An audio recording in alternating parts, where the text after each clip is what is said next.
Magandang araw po sa inyong lahat. Sa araw po na ito, isa na namang panibagong kwento ang inyong mapapakinggan. Ito ay tungkol sa buhay ng isang batang mangyan. Tawagin natin siya sa pangalang Malupiton. 12 taong gulang. Nakatira sila sa paanan ng bundok ng Halcon. At doon ay tahimik na namumuhay kasama ang kanyang mga katribo. Ngunit isang araw, ang katahimikang yon ay biglang nasubok nang mabalitaan nilang may mga illegal loggers na naninira at namumutol ng mga punong kahoy sa nasasakupan nilang gubat. Ang gubat na yon ang siyang pinagkukunan nila ng kanilang mga pagkain at ito rin ang kanilang nagsisilbing tahanan. Pero hindi lang paninira ang kanilang ginagawa. Dahil isang araw, pati ang kanilang payapang pamumuhay ay kanilang ginulo. Dito na, haharapin ni Malupiton ang kanyang kapalaran, ang maging tagapagtanggol ng kanyang tribo. Kasabay nito ay mapagkakalooban siya ng mutya ng dugo at sungay ng Tamaraw.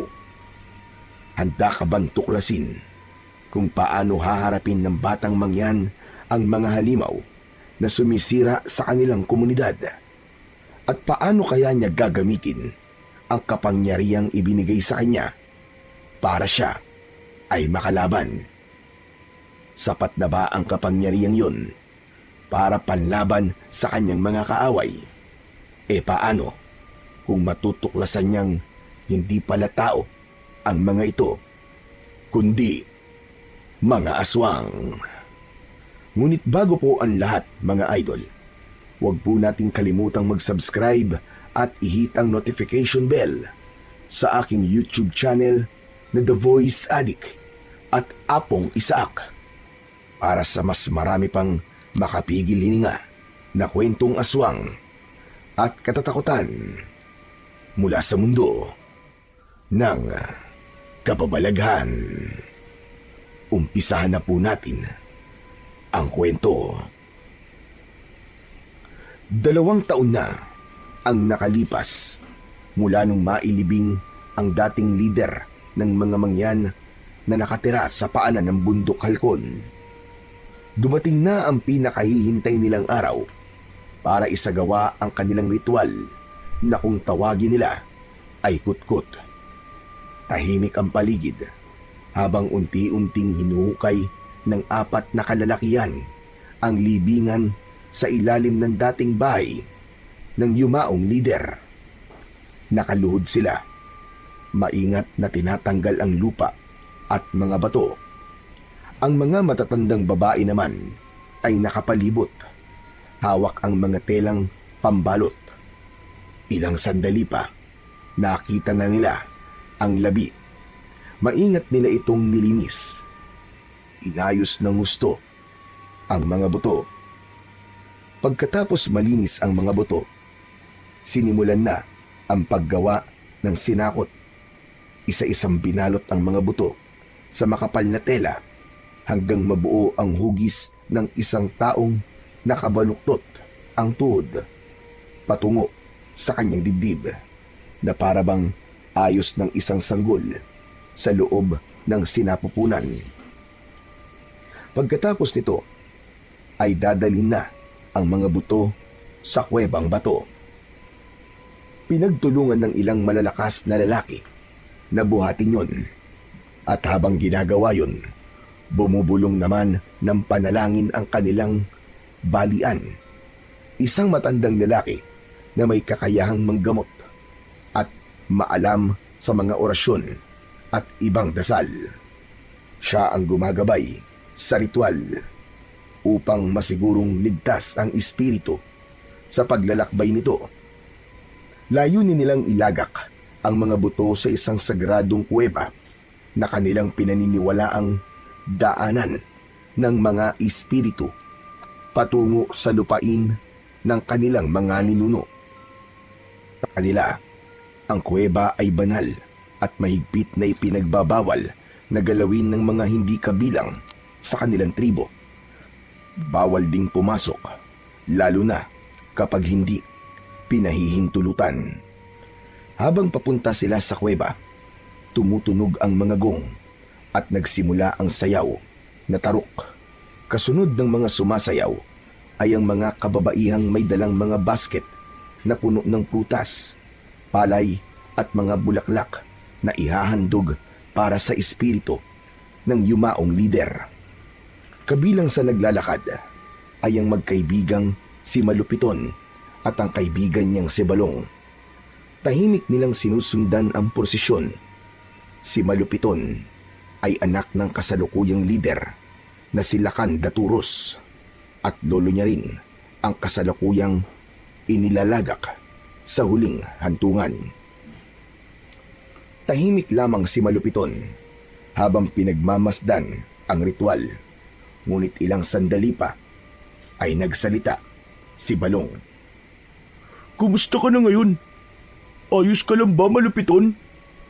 Oo naman, ayos lang ako kahit medyo malungkot. Kasi naaalala ko na naman si Lolo eh. Kaso, ganun talaga eh. Sadyang mahiwaga ang buhay. Kailangan natin tanggapin na hindi habang panahon makakasama natin ang mga mahal natin. Yun nga lang, talagang nakakalungkot talaga. Kaya nga eh, nakakalungkot na wala na siya. Isa pa naman siyang magaling na leader.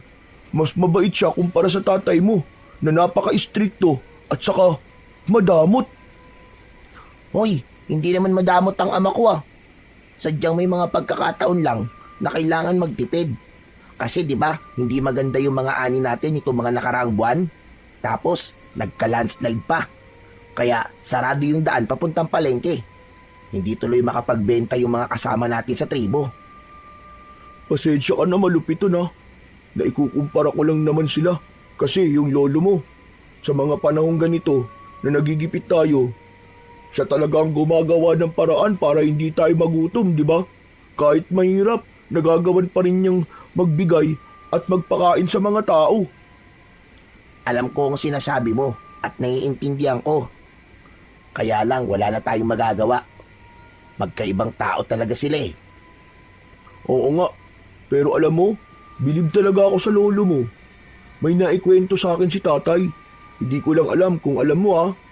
Ang sabi, halos kasing edad pa lang daw natin siya noon. Naging Lakan na siya. At siya ang naging pinakabatang leader sa buong tribo. Marunong na siyang manguna sa mga tao. Tapos sabi pa, magaling daw siyang mangaso kahit bata pa. Alam ko yan. Siyempre, si Lolo yung pinag-uusapan natin eh. Natural na alam ko yun. Ikaw talaga oo. Alam mo, idagdag mo pa dyan yung sabi ni Ama na napili si Lolo na maging leader dahil siya mismo ang nagligtas at nagtanggol sa tribo laban sa mga masasamang dayo noon. Ang galing no? Paano kaya niya nagawa yun? May alam ba sa mahika ang lolo mo? Ang alam ko marunong. Talaga? Oo. Pero atin-atin lang to ah. Sekreto lang kasi namin yun ni tatay at lolo eh. Marunong siyang gumamot. Katulad ng mga matatandang balian o manggagamot dito sa tribo. Marunong din siya sa ilang kakaibang ritual. Kaya rin niyang mangulam o magsaway. Yung pagbabalik ng sumpa sa pinagmulan nito. Hala, ang galing pala talaga niya. Nakakabilib. Mukhang wala na talaga makakapantay sa kanya. Sayang talaga. At wala na siya. Oo, sayang talaga. Pero kahit wala na siya, gusto kong maalala siya bilang isang taong hindi lang basta leader, kundi isa ring mabuting lolo. Lahat ng alam ko ngayon, sa kanya ko natutunan at nalaman. May mga sikreto siyang sinabi sa akin na hindi alam ng iba. Teka, may alam ka mga sikreto? Ano yun? Sabihin mo naman sa akin oh. Hindi pwede, magagalit ang lolo ko. Ito naman, nagmana ka talaga sa tatay mo, madamot. Grabe ka naman, Balong. Hindi lang talaga pwede kasi nga baka magalit ang kaluluwa ni Lolo sa akin kapag sinabi ko to sa iba. Ganun? Sige na nga. Hayaan na lang. Pero totoo ba talagang marami ka natutunan sa kanya? Oo naman. Eh bakit di mo gamitin? Bakit hindi mo ipakita sa mga tao yung mga natutunan mo? Para makita nila na magaling ka rin. At para hindi na rin ako napapagod na magtanggol ng magtanggol sa'yo. Magtanggol? Teka, bakit naman? Iyan tayo eh. Ikaw kasi, palagi ka na lamang nagkukulong sa bahay. Kaya ang tingin sa'yo ng mga katribo natin ay mahina at walang alam. Hayaan mo sila.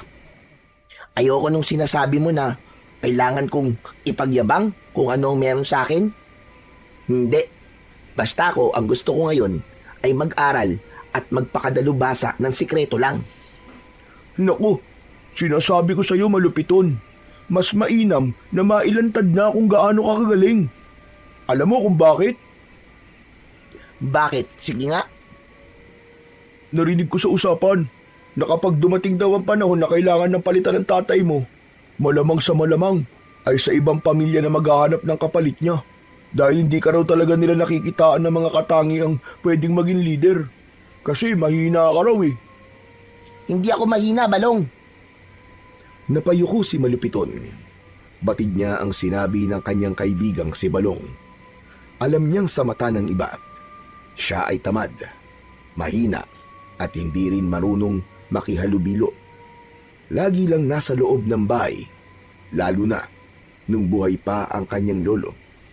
Ang hindi alam ng karamihan, kaya siya nagkukulong noon, ay para kulitin ang kanyang lolo na turuan siya ng mga lihim na kaalaman ng mga balian.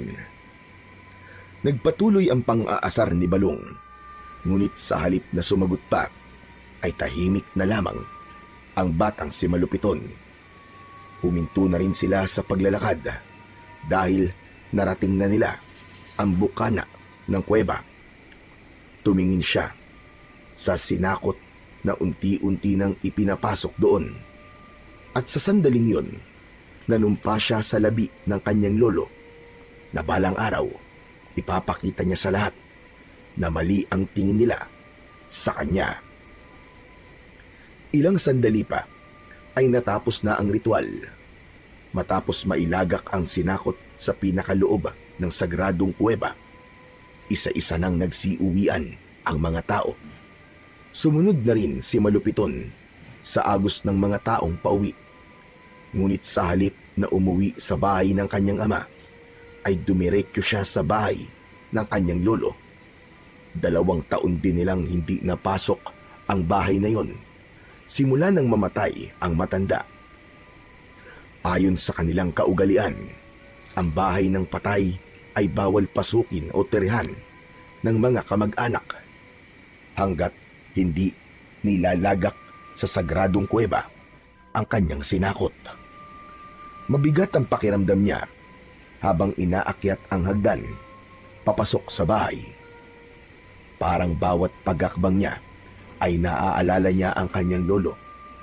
Naaalala niya ang mahinahon nitong tinig kapag sinasalubong siya. Naaalala niya ang mga gabing magkasama silang nakaupo sa harap ng apoy habang nagkwekwentuhan ng mga kasaysayan ng kanilang tribo. Ngunit sa oras na yon, katahimikan ang sumalubong sa kanya. Nang makarating siya sa punong hagdan, napansin ni Malupiton na bukas ang pinto. Marahan siyang pumasok at doon niya nakita ang kanyang ama na nakaupo sa gilid ng isang lumang baul. Hawak nito ang isang pirasong punyal na pag-aari ng kanyang lolo. Nagulat si Malupiton nang makita ang ama na umiiyak. Hindi pa niya ito nakita sa ganoong kalagayan kahit minsan. Ni noong araw na natagpuan nilang malamig na ang bangkay ng lolo niya, ni isang patak ng luha ay hindi bumagsak mula sa kanyang mga mata. Ngunit nang mapansin siya ng ama, agad nitong pinahid ang luha at pinilit na magmukhang matatag. Aba, nandito ka na pala. Bakit hindi ka dumiretso sa bahay? May konting salo-salo doon ah. Dumaan lamang po ako dito. Kasi po, nangungulila po ako kay Lolo eh. Tumabi ang bata sa kanyang ama. Napatingin siya sa lumang baul na nakabukas. Nakasalansan doon ang ilang mga gamit ng lolo niya. Mga lumang itak, balabal, at ilang kahoy na palamuti. Ano pong ginagawa niyo sa mga gamit ni Lolo? Tinitignan ko lang. Kasi parang naririnig ko pa rin ang boses niya kapag nahahawakan ko ang mga ito. Nangungulila rin po kayo sa kanya? Ako po kasi, palagi ko pa rin po siyang iniisip eh. Oo naman.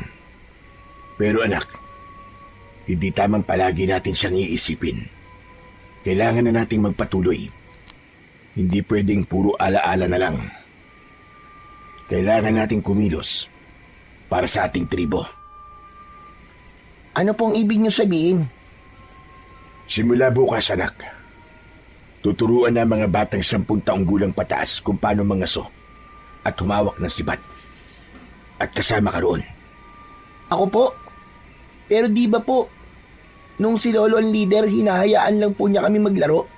Ang ginagawa lang po namin nun ay ang tumulong sa pagtatanim at pangingisda. Pero hindi po sa pangangaso. Dahil iba na ang panahon ngayon. 2 taon mula nang mamatay ang lolo mo. Madami nang nagbago. Noon, sapat pa ang ani at huli para sa lahat. Pero ngayon, kung hindi kikilos ang lahat, baka magutom tayo. Lalo't sinabi ng balian na may paparating na tagutom. Talaga po bang mangyayari yun, Tay? Oo. At hindi lang yun ang problema natin. Napansin mo bang bahagi ng kabundukan na kalbo na? Opo. Yun ang sinasabi kong problema. May mga taong hindi taga rito ang pumapasok sa kagubatan at namumutol ng mga puno para ibenta. Dahil sa walang habas na pagtutroso, nawawasak ang lupa. Yun ang dahilan kung bakit nagkakaroon ng pagguho sa daan, papuntang pamilihan. At kapag nawala ang mga puno, mauubos din ang mga hayop na pinagkukunan natin ng pagkain. Kung ganun po, ay kailangan pala talaga nating kumilos. Kaya nga gusto kong makiisa ka sa mga ituturo bukas. Hindi lang ito para sa pangangaso, anak. Gusto kong matutunan yung mga kabataan kung paano ipagtanggol ang inyong mga sarili at ang tribo. Kapag dumating ang araw na wala ako, kailangan handa ka. Lalo na't ikaw ang papalit sa akin. Po, ako po ang papalit.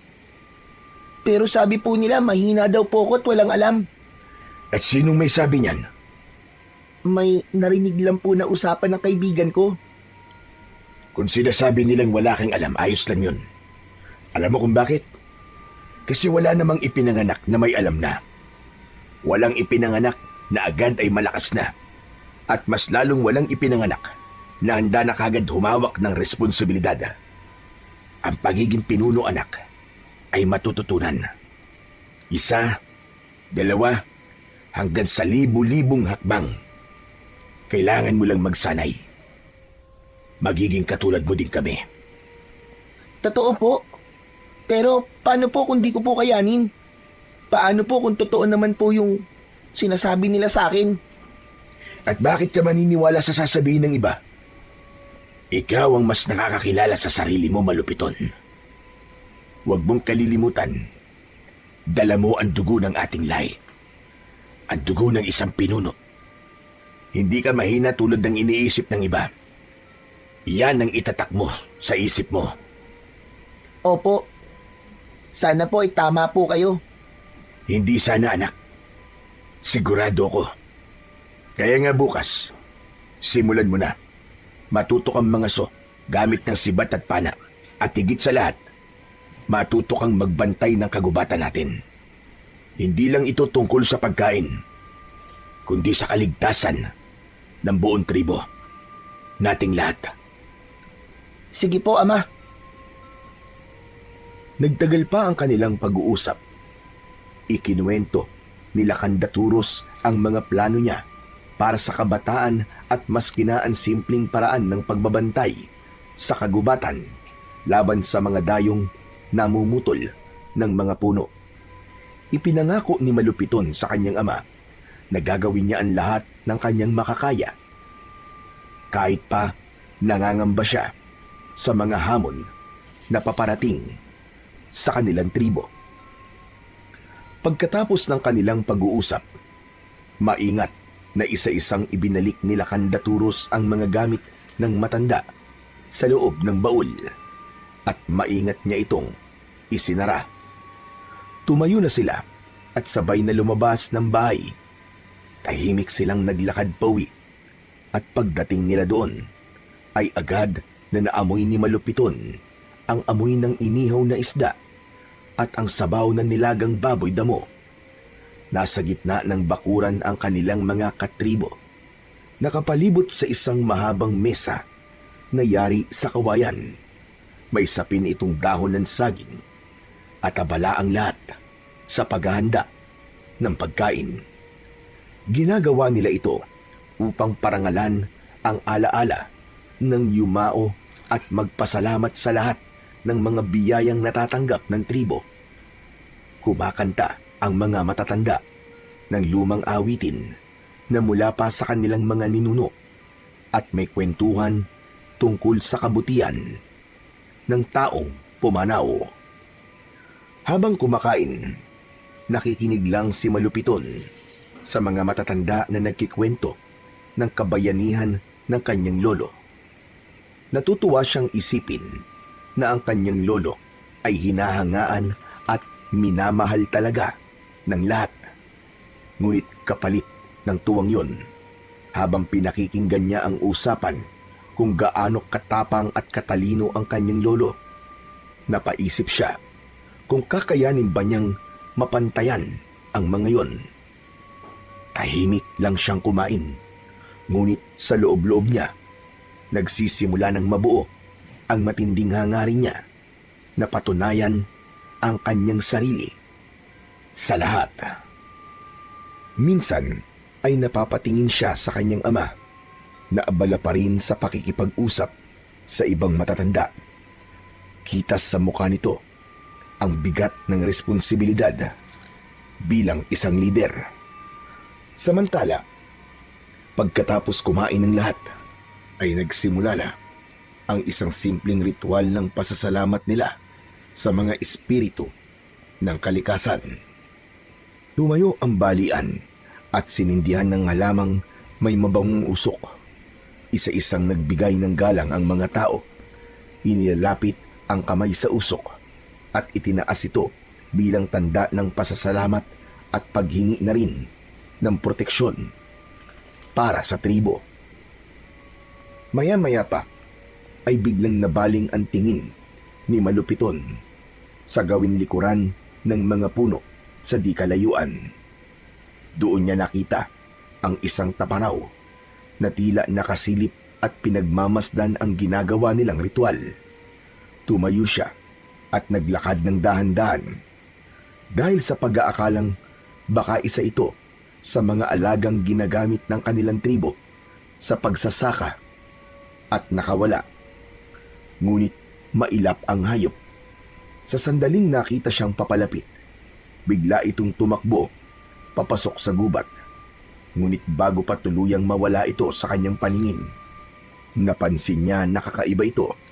May makapal at makinang na kulay gintong balahibo ito sa batok. Noon lang siya nakakita ng ganun. Napakunot ang kanyang noo. Teka, hindi yun isa sa mga alaga namin ah. Niligaw lang kaya yun dito?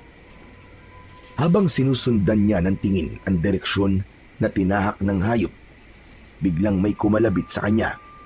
Uy! Kanina pa kita tinatawag ah! Ano ba tinitignan mo dyan? May ano kasi balong eh. May nakita akong tamaraw na para bang may gintong balahibo sa batok. Ano ka mo? Gintong balahibo? Ano sinasabi mo? Eh wala namang ganun ah. Sigurado ka ba sa nakita mo? Oo balong, sigurado ako. Kung totoo nga yun, dapat mo sabihin sa kanila, lalo na sa balian. Baka may ibig sabihin ng pagpapakita ng tamaraw na yun na may gintong balahibo sa batok. Hindi, wag na muna nating sabihin sa iba. Kasi parang pamilyar sa akin ng tamaraw na yun eh. Parang narinig ko na noon ng tungkol sa kanya. Pero hindi ko lang maalala kung saan o kanino ko to narinig. Kung ganun nga, dapat mo sabihin. Baka kasi mahalaga eh. Ang mga matatanda lang ang nakakaalam ng lahat. Ang kulit mo naman, Balong eh. Sabi na wag na muna eh. Saka ko na lang sasabihin kapag naalala ko na ang tungkol sa kanya.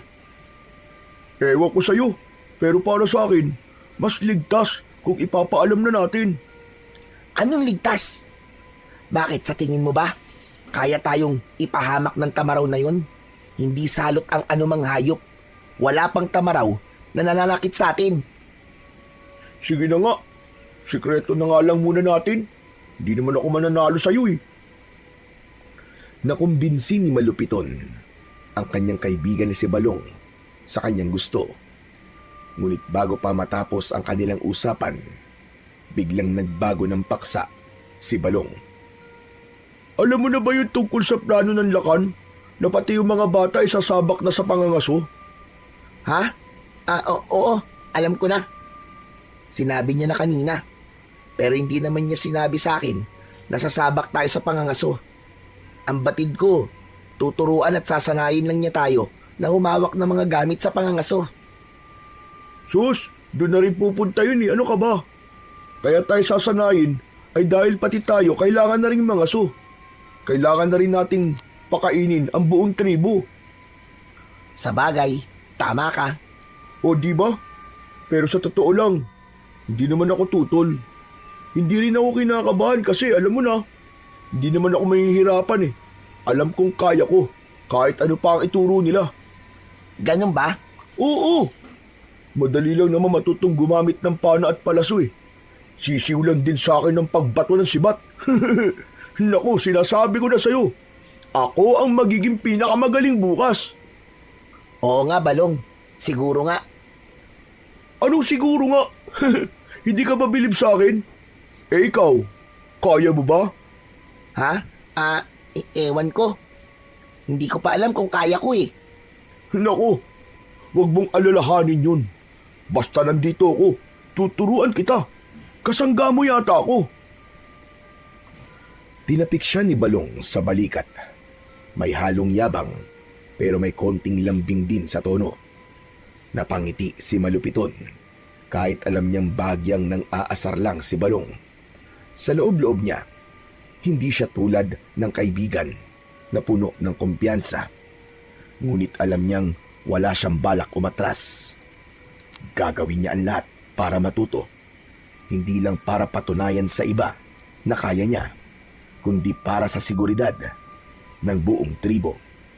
At sa isang bahagi ng kanyang isipan, alam niyang ang pagsasanay na ito ay maaaring magdala rin sa kanya sa kasagutan tungkol sa kakaibang tamaraw na nakita niya.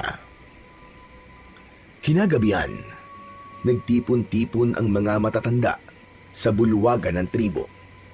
Tanging liwanag lang ng mga sulo ang nagbibigay liwanag sa paligid. Subalit hindi yun hadlang para sa kanilang pagtitipon. Tahimik silang nakaupo at handang makinig sa bawat salitang sasabihin ng lider. Ang bulwagan ay simple lang.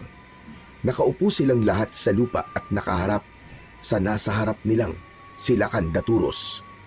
Samantalang si Malupito naman ay kasama nila sa pagpupulong. Nasa tabi ito ng kanyang ama. Tahimik lang itong nakamasid at nakikinig.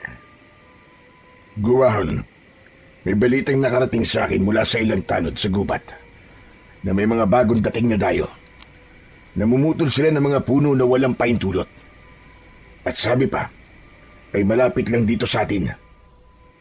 Tama po kayo. Meron nga pong isang grupo ng mga kalalakihang umakyat dito sa itaas ng bundok. At tulad ng sabi nyo, ay namumutol sila ng mga puno at ginagawang troso. Ito na nga ba ang kinakatakutan ko? Kailangan nating pigilan ito. At huwag nating hayaan na sirain nila ang ating bundok. Huwag nating hayaan maubos ang ating mga puno at mawala ang mga hayop. Oo, Lakan. Dahil kung di tayo kikilos ngayon, baka tuluyan ng masira ang kagubatan at mahirapan ang tribo natin sa hinaharap. Tama ka, Guwahon. Kaya naman kailangan natin pag-usapan ng maayos kung ano ang gagawin. Hindi natin pwedeng pabayaan sila. Ang mga matatanda ay nagkatinginan sa isa't isa. Ang bawat isa ay nag-iisip kung paano nila maipagtatanggol ang kanilang lugar. Kung ganun, Lakan, ano po ang plano natin? Magbabantay po ba tayo sa kagubatan? Hindi sapat ang magbantay lang, Guwahon. Kailangan natin silang makaharap. Makikipag-usap tayo sa kanila. Gagamitin natin ang diplomasyong pag-uusap kung maaari. Lisanin nila ang lugar natin at ihinto ang pagsira sa kalikasan. At kung hindi sila makinig sa atin, Lakan, kung hindi, handa tayong gumawa ng paraan para mapigilan sila.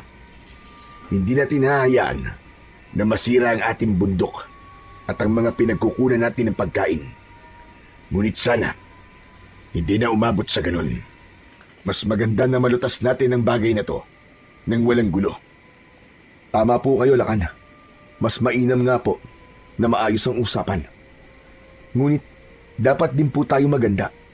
Baka kailangan nating ipakita ang kakayahan ng tribo para maipagtanggol ang ating tahanan. Eksakto. Kaya simula bukas, sisimulan na natin ang pagsasanay sa mga kabataan sa paggamit ng pana at sibat. Kailangan natin maging handa bago tayo humarap sa kanila. Hindi natin alam kung sino sila o kung ano ang kakayahan ng mga dayo na yon. Sandali lang po. Pati po ba kaming mga kabataan ngayon ay balak nyo na pong isama kung sakali pong magkaroon ng gulo? Tama po ba ang pagkakaintindi ko? Oo. Kailangan na ninyong matuto habang bata pa kayo. Kapag dumating ang oras na wala na ako at magkakaroon ng panganib, handa na kayo at alam na ninyo ang lahat ng dapat gawin. Pero Ama, hindi ganyan ang sabi ng lolo noon. Ang sabi po niya, ang mga bata ay hindi para sa karahasan. Biglang tumahimik ang loob ng bulwagan. Matapos sabihin ito ni Malupiton, ang lahat ng nasa paligid ay nagkatinginan. Maya-maya pa ay umugong ang mga bulungan. Malupiton, hindi mo dapat sinasagot ang Lakan ng ganito. Ipakita mo respeto sa kanyang pasya. Nire-respeto ko naman po ang pasya niya. Pero po, ang sinabi niya kanina ay tuturuan lamang kami sa paghawak ng mga sandatang ginagamit sa pangangaso. Hindi ko po alam. Nasasanayin pala kami para sa karahasan. Hindi lang sa hayop, kundi posibleng sa mga tao. Kayo po ba? Ayos lang po ba sa inyo na malalagyan ng dugo ang kamay ng inyong mga anak? Ang ugong sa bulwagan ay mas lalo pang lumakas at hindi nakaligtas sa kanyang pandinig ang sinabi ng ilan na wala siyang modong bata. Tanggap niya ang bagay na yon. Alam niyang kahit kailan ay hindi magiging maganda ang tingin sa kanya ng kanyang mga katribo. Ang tensyon ay mas lalong tumaas. Ngunit ang Lakan ay nanatiling tahimik. Pasensya na po. Hindi ko po sinasadya. Sinabi ko lang po kung ano nararamdaman ko. Anak, naiintindihan ko ang nararamdaman mo. Ngunit kailangan mong malaman na ginagawa ko to dahil yun ang alam kong tama. Sa ating tribo, may mga panganib na hindi pa nakikita ng mga katulad yung bata. Ikaw, kailangan mong makita yun para maintindihan mo kung bakit ito ang naging pasya ko. Ang kaalaman sa paghawak ng mga sandata ay hindi lamang para sa karahasan o sa pagpatay ng tao. Para ito sa pagliligtas at kaligtasan ng lahat. Pero Ama, huwag kayong mag-alala. Ihahanda namin ang bawat isa sa inyo. Hindi naman namin kayo isasabak sa isang sitwasyon kung hindi pa kayo handa. Tumahimik si Malupiton. Sinubukan niyang intindihin ang sinasabi ng kanyang ama. Nanatili siyang tahimik hanggat hindi maliwanag sa kanya ang lahat. Mga kasama, kailangan ko ang tulong nyo. Kailangan natin silang gabayan at turuan ng tama. Siguraduhin natin na maiintindihan nila ang responsibilidad na kaakibat ng kaalaman sa mga sandata. Pero, paano kung tulad ng inyong anak ay matakot din ang iba? Normal lang ang matakot. Lahat naman ng tao natatakot sa bago at hindi pa natin alam. Subukan lang natin. Mas marami ang mawawala kung sakaling dumating ang panganib. Kung hindi tayo handa, maaaring mawala sa atin ang ating tirahan. Mawawala ang mga pinagkukunan natin ng pagkain at buhay. Kaya mahalaga na matutunan niyong ipagtanggol ang inyong sarili at ang ating tribo. Mas lalong umugong ang ingay sa bulwagan. Naging sari-sari ang palitan nila ng kanilang mga paniniwala. May sumasang-ayon at meron din namang hindi. Ngunit kahit ganon, napansin ni Malupiton ang mata ng kanyang ama na punong-puno ng determinasyon.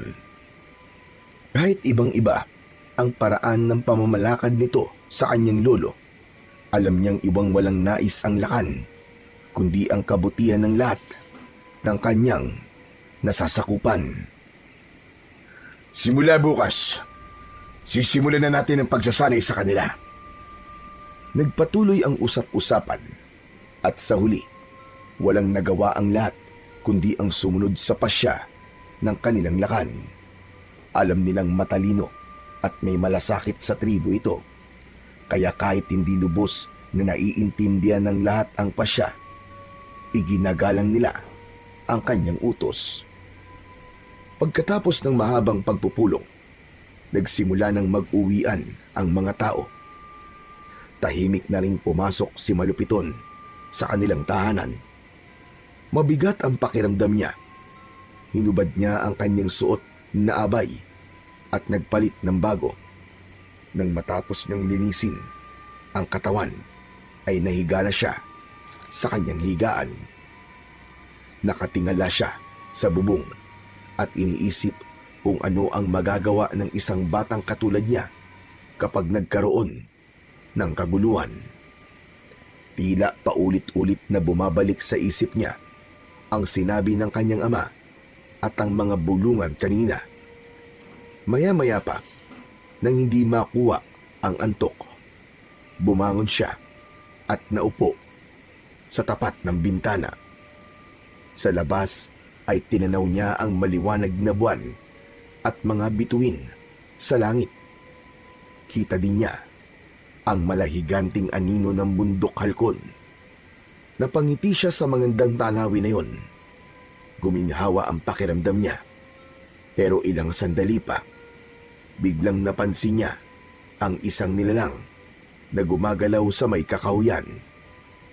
Agad siyang natigilan. Mula sa kanyang kinaroroonan, nakita niya ang isang tamaraw. Nakilala niya ito dahil sa kakaibang gintong balahibo nito sa batok. Matagal niya itong pinagmasdan. Ano kaya ang sadya niya dito sa tribo? Bakit kaya siya nagpapakita sa akin? Hindi nagtagal, namangha siya nang makita na biglang nagliwanag ang mga sungay ng tamaraw. Kasabay nun, lumitaw ang isang napakagandang babae sa tabi. Nakalutang ito sa hangin. Maputi ang balat nito. Mahaba at maitim ang buhok na umaabot hanggang bewang at dahan-dahang umaalon sa bawat pag-ihip ng hangin. Ang kasuotan nito ay nagliliwanag dahil sa mga nakapalibot na mga alikaptap. Hala! May diwata! Pagkasabi nun, ay tila huminto ang lahat. Nakatingin lang siya sa dalawang nilalang. Ngunit maya-maya pa, ay naglaho ang babae na parang usok. At ang tamaraw naman ay tumalikod at naglakad pabalik sa gubat hanggang sa tuluyan na itong nawala sa kanyang paningin. Nanatiling nakatitig ang bata sa gubat kahit wala na ang mga nilalang. tama. Hindi ako maaaring magkamali. Diwata nga yun. Nagpakita sa akin ng isang diwata. Kailangan malaman ito ni Ama. Pagkasabi nun, ay tumayo siya. Kakausapin na sana niya ang kanyang ama, pero bigla siyang natigilan nang maalala ang kwento ng lolo niya tungkol sa alamat ng isang tamaraw na inaalagaan ng isang diwata ng kagubatan. Ayon sa kwento, taglay ng hayop na ito ang isang makapangyarihang mutya na nagbibigay ng pambihirang kapangyarihan sa sino mang makakakuha nito.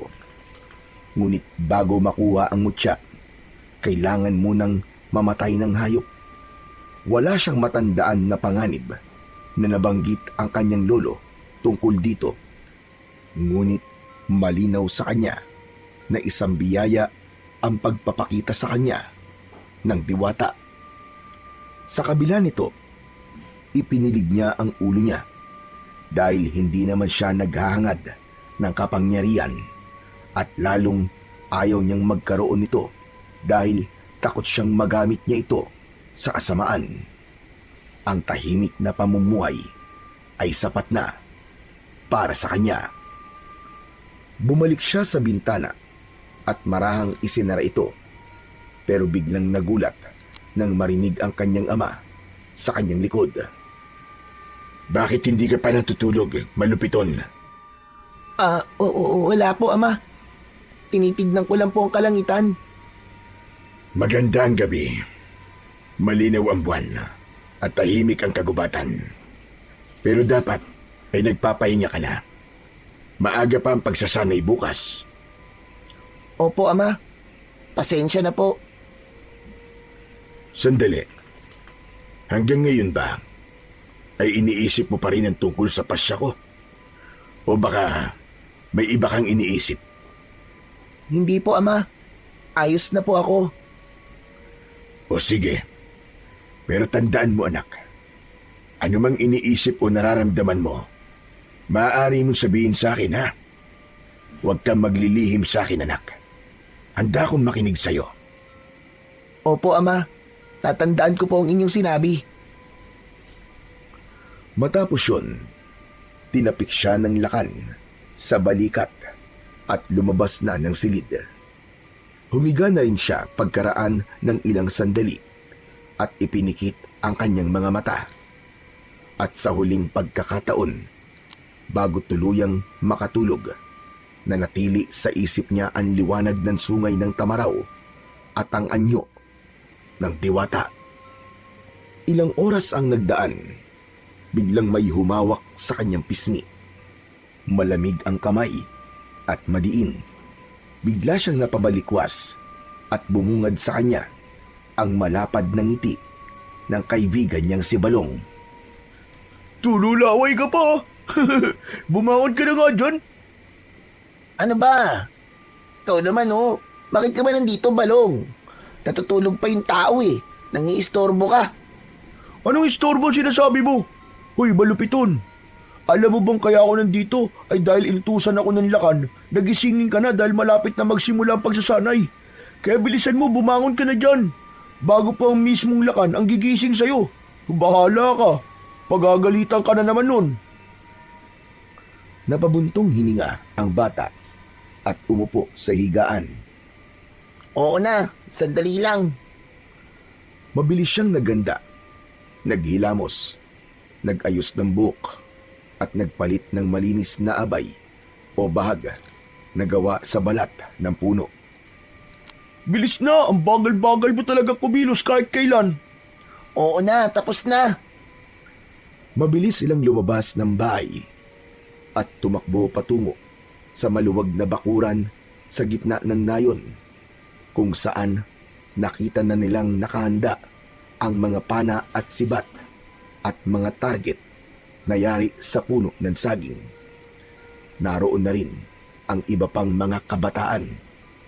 Abala na sila sa pag-aayos ng kanilang mga kagamitan. Ang mga matatandang mandirigma na magtuturo sa kanila ay nakapwesto na din sa may harapan. Mga anak ng ating tribo, Ngayon, ay sisimulan natin ang inyong pagsasanay. Handa na ba kayo? Agad na sumagot ang mga bata. Nakahanda na sila. Agad na sinimulan na ang unang bahagi ng pagsasanay. Tinuruan sila sa paggamit ng pana. Maingat na ipinakita ng isa sa matatanda ang wastong posisyon ng katawan at kamay. Ikaw na, Malupiton, ang unang sumubok. Ha? Ako po? Pero... Sige na, Malupiton. Kaya mo yan. Anak ka ng lakan, kaya alam kong kayang-kaya mo yan. Sinubukan nga ni Malupiton. Ngunit sa unang subok, bigla siyang natumba sa unang hila ng bagting dahil sobrang higpit ng pagkakahila niya. Natawa ang ilan at napailing naman ang ibang matatanda. Agad namang lumapit si Balong para damayan ang kanyang kaibigan. Ayos lang yan. Unang subok mo pa lang naman eh. Sumunod na ang ilang bata. May ilan na nakakatama naman sa target, pero mas marami ang katulad ni Malupiton na hindi maayos na nagamit ang pana at palaso. Ngunit nang si Balong na ang tumira, natamaan niya ang mga target. Mabilis na humanga ang iba dahil sa husay niya sa paghawak at pag-asinta, lalo na't 3 beses niyang nasapul ang gitna ng target. Sa kabilang banda, ilang ulit pang nagkamali ang anak ng lakan. Minsan ay sobrang baba, minsan naman ay sobrang taas ang tama. Ngunit hindi siya sumuko, maski ilang beses siyang palihim na pagtawanan ng mga naroon. Nang matapos ang pagsasanay, nilapitan niya si Balong at binati. Grabe ka! Ang galing mo, Balong! Hangang-hanga ako sa'yo. Salamat ah, pero kaya mo din yun. Mag-ensayo ka lang na mabuti. Sana nga. Pero, tanong lang, paano kang natuto nun? Tinuruan ka ba ng kuya mo o kaya ng tatay mo? Hindi ah, sariling sikap ko lang yun. Talaga? Ang galing mo naman pala talaga kung ganun. Siguro, kahit nakapikit ka, kaya mo pa rin tamaan ng target eh. Naku, huwag na nating subukan at baka mamaya niyan eh, ibang tamaan ko. Magkasabay silang natawa habang ngumunguya ng kamote. Pagkatapos magmerienda, muling bumalik ang lahat sa kanilang pwesto. Muli nilang sinimulan ang pagsasanay at sa pagkakataong yun ay susubukan naman nilang gamitin ang sibat. Muling ipinakita ng mga nakatatanda ang tamang paraan ng paghawak at paghagis. Si Balong, tulad kanina, ay mabilis na nakakakuha ng tamang distansya at direksyon. Sa unang hagis pa lang niya, tumama na kagad ang sibat sa gitna ng target o bullseye. At si Malupiton naman sa unang hagis ay hindi man lang umabot ang sibat sa kanyang target, dahilan para tumawa ang ilan. Pero hindi pa rin siya sumuko. Muli niyang sinubukan pero hindi pa rin niya nagawa ang dapat na gawin. Hindi siya tumigil hanggang sa panghuling pagkakataon. Bago matapos ang araw, tumama rin ang sibat niya sa gilid ng target at masaya na siya sa nagawa niyang yun. Ngumiti si Balong at tinapik siya sa balikat. O di ba? Sabi ko na sa'yo, kaya mo rin eh. Salamat. Salamat, kaibigan. Ang unang araw ng pagsasanay ay nagtapos sa isang maayos na paraan. Kahit hindi kasing galing ni Balong, ramdam na ramdam ni Malupiton ang pag-unlad at tiwala sa sarili. At sa pagtatapos ng araw, naglakad silang pabalik sa kanilang mga bahay. Lahat ng mga kabataan may ngiti sa labi, kahit pagod. Lumipas ang 3 araw patuloy pa rin na nagsasanay ang mga bata. Muli ay nagkatipon sila sa lugar na kanilang pinag-eensayuhan. Ang mga nakatatanda at mga tagapagsanay ay nakahanay na sa unahan at parang may mahalagang sasabihin. Ngayong araw ay magkakaroon ng isang paligsahan. Kayo ay magpares-pares at mga ngaso. Ang pwede lang ninyong huliing hayop ay ang mga nakakain natin. Ito lang ang pwede. Baboy ramo, kuneho, ibon, at iba pa. Iwasan niyong hulihin ang mga hayop na binabantayan at inaalagaan ng ating tribo. At kapag nakahuli na kayo, iuwi niyo dito. At ang may pinakamalaki at pinakaangkop na huli, siya ang tatanghaling panalo. Nagbulungan ang mga bata, halatang sabik at kabado sa magiging gawain. Nang mag-anunsyo na ang mga pares, sina Malupiton at Balong ang natawag na magiging magkapareha. Ang swerte mo naman, Malupiton. Sigurado mananalo na tayo kasi ako ang partner mo eh. Oo nga. Swerte nga ako sa'yo. Bahagyang ngumiti na lang ang bata. Sanay na siya sa kayabangan ng kanyang kaibigan. Muli niyang itinuon ang pansin sa mga sinasabi pa ng kanilang tagapagsanay. Makinig kayo! Huwag kayong lalayo sa loob ng ating nasasakupang gubat. May mga bahagi na mapanganib at bawal puntahan. Tandaan nyo, sundin nyo ang mga patakaran para maiwasan ang disgrasya. Maliwanag ba? Opo, maliwanag na maliwanag! Agad na nagsimula ang bawat pares. Naglakad na sila patungo sa kani-kanilang napiling bahagi ng gubat. Si Malupiton at Balong ay naglakad papunta sa kanlurang bahagi. Nang naroon na sila, ay agad na nagpaikot-ikot si Balong at naghanap ng hayop. Ngunit ni isang kuneho o ibon ay wala siyang nakita. Pabihira naman yan oh. Ano ba ito napuntahan natin? Wala man lang kahit maliit na hayop. Sayang lang ang oras natin dito. Wala tayong mahuhuli. Maghintay pa tayo ng kahit konti lang, Balong. Ganun naman talaga kapag nangangaso, di ba?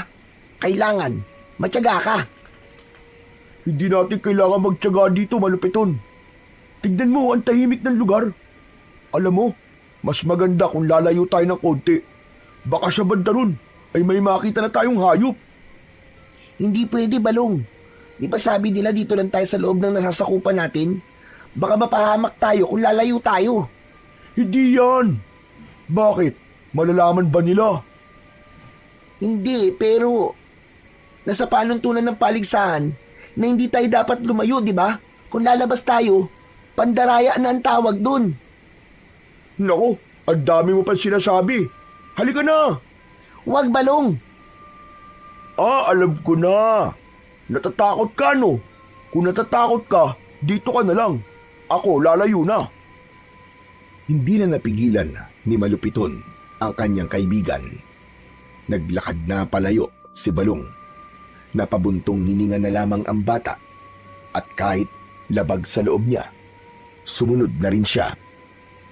Ilang minuto pa lang silang naglalakad ay biglang may narinig na silang kaluskos sa may gawing unahan.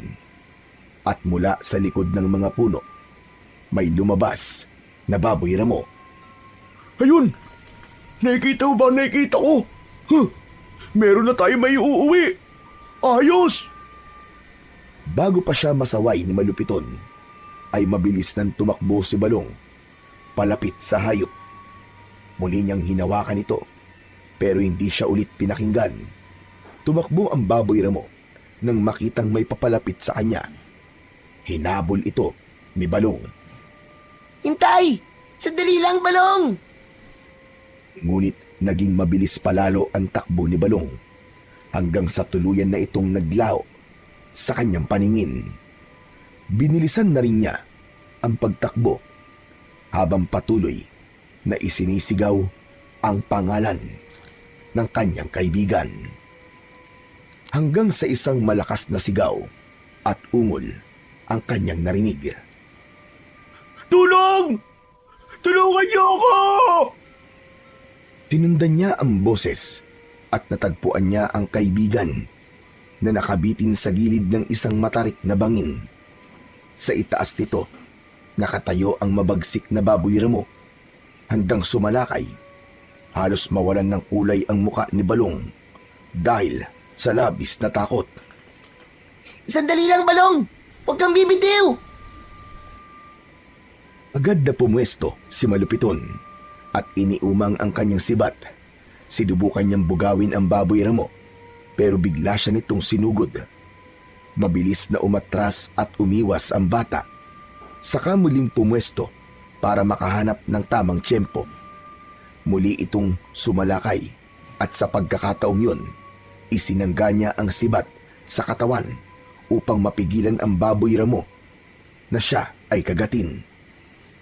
Pinag-igi niyang mabuti ang kanyang mga galaw dahil alam niyang sa isang maling kilos ay maaari siyang mapahamak. Itinulak niya ng buong lakas ang baboy ramo at mabilis na ibinato ang sibat. Tinamaan sa tagiliran ang baboy ramo. Isang malakas na igik ang narinig bago bumagsak ang baboy ramo. Pagkatapos nun, ay mabilis siyang lumapit sa gilid ng bangin at inabot ang kamay ng kaibigan. Balong! Abutin mo ang kamay ko! Dilihan mo! Agad na hinawakan ni Balong ang kanyang mga kamay at si Malupito naman, buong lakas niyang hinila ang kaibigan paitaas. Pareho silang hingal na hingal, pero masaya silang parehas dahil ligtas na si Balong sa tiyak na kamatayan. Nagpahinga sila saglit sa ilalim ng isang puno. "Salamat kaibigan ha, iniligtas mo ako. Utang ko sa iyo ngayon ang buhay ko. Kung hindi ka dumating, baka wala na ako ngayon." Ano ka ba, ayos lang yun. Ang mahalaga, ligtas ka na. Pero ang galing mo, Malupito na. Ikaw talaga ang tunay na panalo ngayon. Hindi ko alam kung paano kita mababayaran. Hindi mo kailangan magbayad sa akin. Basta sa susunod, huwag nang matikas ang ulo mo. Makikinig ka palagi sa mga paalala. Oo na.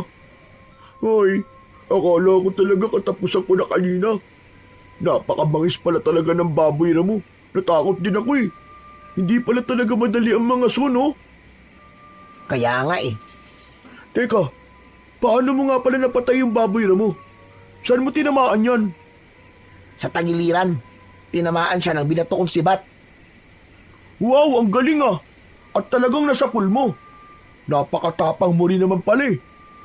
Ako, halos mamatay na sa takot nung bigla siyang humarap at lumusob sa akin. Nakakatakot naman talaga siya eh. Pero naawa din ako sa kanya. Napatay ko siya. Ayoko sana, Balong. Kasi... Ano ka ba? Huwag ka ba konsensya no? Bahagi yan ng paligsahan. Ang pumatay ng hayop. Yun na nga eh. Para ito sa paligsahan. At hindi sa natural na pangangaso para sa pagkain. Mali ito. Hindi dapat natin pinaglalaroan ng mga hayop. Sabi ni Lolo.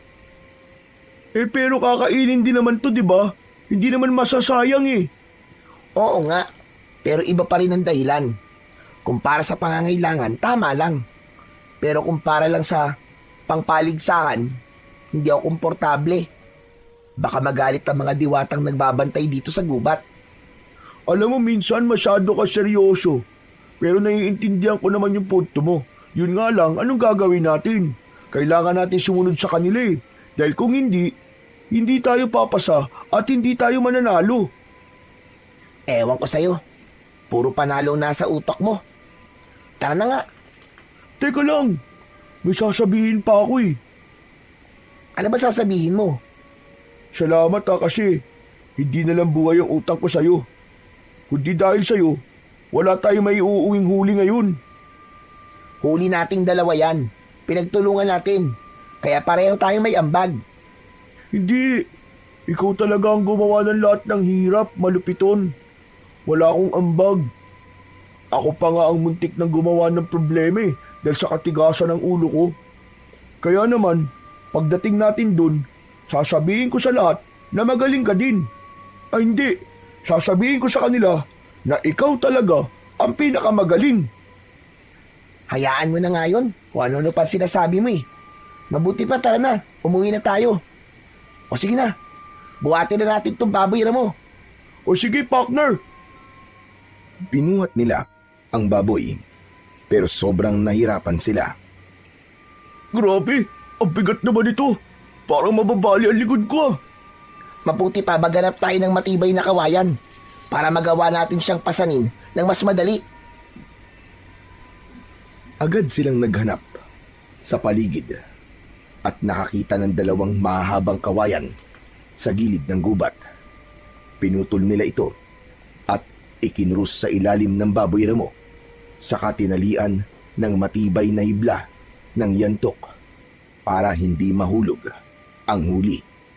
Pagkatapos, sabay nilang ipinatong sa kanilang mga balikat ang dalawang dulo ng kawayan. Ano ba yan? Mabigat pa rin eh. Mas mabigat kung buhatin natin na walang ganito, di ba? Kaya tiisin mo na lang. Habang naglalakad pabalik, madalas silang tumigil para magpahinga. Pawis na pawis at hingal na hingal sila. Nang marating nila ang komunidad, napansin nilang lahat ang iba pa nilang mga kasama ay naroon na at lahat sila ay may dalang mga huli, mga ibon, kuneo at maliliit na isda. Nagkukumpulan sila, kasama ang ilang matatanda. Abala sa pagtingin sa nahuli ng bawat grupo. Ngunit pagpasok nila sa sentro, agad na napatigil ang lahat. Halos sabay-sabay na napatingin ang mga tao sa kanila nang makita ang dala nila na malaking baboy ramo. Aba, mukhang nakahuli kayo ng malaking baboy ramo ah. Ang galing niyo naman. Mabilis na lumapit ang ilang tagasanay. Natuwa sila sa huli ng dalawa, pero si Balong lang ang kanilang binati. Magaling, Balong. Ikaw na talaga. Maging ang matandang balian ay sinabing alam niyang si Balong talaga ang mananalo dahil ito talaga ang tunay na mahusay at pinakamagaling sa lahat ng mga batang naroroon. Ngumiti si Balong, halatang sarap na sarap sa mga papuri. Hinugot niya mula sa katawan ng baboy ramo ang sibat at itinayo yun na parabang siya mismo ang nakasibat sa hayop. Tuwang-tuwa ang lahat at lalong humanga sa kanya. Samantala, nakatayo lang sa gilid si Malupiton, tahimik na nagmamasid. Nasaktan siya na hindi sinabi ng kaibigan ang totoong nangyari. Ngunit pinili niyang manahimik at kinimkim na lang ang nararamdaman. Salamat po sa mga papuri. Talagang pinaghirapan namin to. Narinig ni Malupiton ang salitang namin, pero malinaw sa kanya na ang buong atensyon ay para lamang kay Balong. Maging ang ibang kabataan ay lumapit sa kanyang kaibigan para tanungin kung paano niya nagawang patayin ang baboy ramo. Yan ang tularan nyo. Si Balong, ang tunay na halimbawa ng pagiging isang mahusay na mangangaso. Kapag kakataong yon, nawala na ng tuluyan sa eksena si Malupiton. Walang bumati sa kanya. Wala man lang nagtangkang magtanong kung ano ang naiambag niya. Kaya naman, habang nagdiriwang ang lahat, ay mabigat ang kanyang dibdib. Pero sa kabila ng lahat, pinili pa rin niyang manahimik at umalis ng dahan-dahan patungo sa kanilang bahay. Hindi siya galit na si Balong ang pinupuri ng lahat. Ang masakit para sa kanya ay ang hindi pagsasabi nito ng katotohanan. Pagdating niya sa kanilang bahay, nadatnan niya ang katahimikan. Umupo siya sa harap ng kanilang maliit na mesa at uminom ng tubig. Pinikit niya ang kanyang mga mata at sa kanyang isipan, muling bumalik ang eksena sa bangin ang takot sa muka ng kaibigan niyang si Balong at ang baboy ramong sumalakay sa kanya. Napangiti siya nang maalala niya kung paano niya ibinuhos ang kanyang lakas para mailigtas lamang ang kaibigan. Para kay Malupiton, yun na ang gantimpala, ang malaman na sa oras ng panganib, nagawa niyang kumilos para sa kapakanan ng iba. Humiga siya sa banig. Unti-unti ay nadala na siya ng antok, pero bigla siyang naalimpungatan. Pagkaraan ng ilang oras, may narinig siyang kaluskos sa labas ng kanilang bahay. Agad siyang bumangon at sinilip kung ano ang nangyayari. Dahan-dahan siyang lumapit sa kanilang bintana. Nanlaki ang kanyang mga mata. May mga lalaking hindi niya kilala, nakasuot ng kakaibang damit. Ang ilan sa kanila ay may hawak na mga baril. May mga nakita siyang nakakalat na mga bangkay ng kanyang kasamahan. Hindi! Ano to? Ano nangyayari? Agad siyang napaluhod nang biglang may lalaking dumaan sa tapat ng kanyang bintana. Isang matangkad na lalaki na may mahahabang buhok at matatalim na mga mata. Naramdaman niyang nanikip ang kanyang dibdib dahil sa takot at nerbiyos. Mabuti na lang, dumiretso ang lalaki at hindi siya napansin. Ngunit biglang bumukas ang pintuan ng kanyang silid. Malupiton! Kailangan na natin umalis ngayon! Bilisan mo! Ano? Aalis? Bakit? Ano ba nangyayari, Balong? Mamaya ko na ipapaliwanag. Kailangan na nating umalis. Sandali lang. Sino ba kasi sila? Hindi ko alam kung sino, pero bigla na lamang sila sumugod dito. May dala silang kakaibang sibat na kayang pumatay kahit malayo. Wala silang pakundangan. Balak nila sakupin ang ating komunidad. Pero hindi natin pwedeng iwanan ng mga katribo natin. Mali ka. Kailangan na talaga natin makaalis ngayon din. Dahil kung di tayo aalis dito at mahuhuli tayong lahat, wala nang babalik para lumaban. Wala nang magliligtas sa ating mga kasamahan. Panay ang iling ni Malupiton. Hindi niya matanggap na iiwan ang kanyang ama at mga katribo. Ngunit mariing hinawakan ni Balong ang kanyang balikat at tumingin sa kanya ng diretso. Maniwala ka sa akin. Kung gusto mo silang iligtas, sumama ka sa akin. Sa wakas, napapayag si Malupiton. Bagaman mabigat sa kanyang puso na iwan ang kanyang mga kasamahan, kinuha niya ang kanyang sibat at ilang gamit na kaya niyang dalhin. Lumabas sila sa likurang bahagi ng bahay at nagmasid sa paligid. Nag-ingat upang hindi mahuli. Tahimik silang gumalaw, nakaluhod at bahagyang nakayuko. May mga naririnig pa rin silang putukan ng mga sigaw. Ilang beses silang napahinto kapag napapansin nilang may armadong lalaki sa malapit. Nagtatago sila sa mga likod ng mga puno o sa mga makakapal na damo. Makalipas ang ilang minutong pagtakbo, nakarating sila sa may gilid ng kagubatan. Tumigil sila saglit para mapakinggan kung meron bang humahabol sa kanila.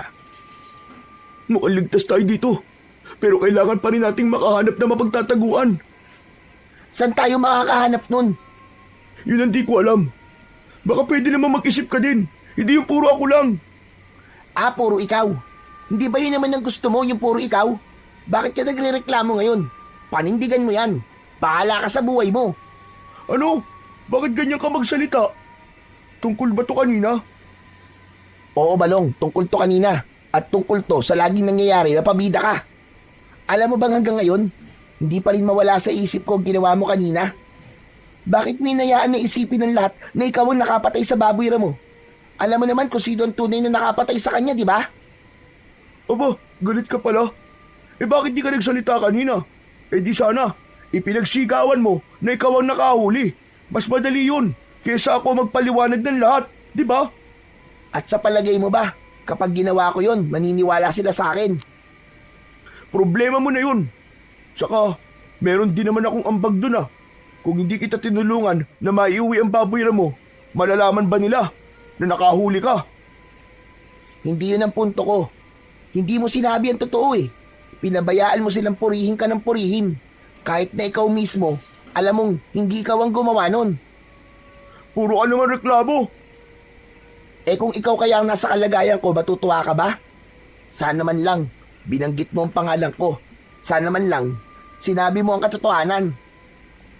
Utang na loob naman, malupiton. Ano ba? Tama lang naman na sa akin ang lahat ng papuri eh. Bakit ka mo? Kasi nakasandal ka lang naman sa anino ko. Kung wala ako, wala kang tapang, mahina ka. Anak ka nga ng lakan, pero wala kang silbi. Totoo ang lahat ng sinasabi nila tungkol sa'yo. Hindi ka pwedeng maging sunod na lakan. Kupal ka ba? Ganun pala ang tingin mo sa akin, Balong. Akala ko pa naman kaibigan kita. Pero matagal ka na palang may kinikim-kim sa akin. Hindi ba totoo naman?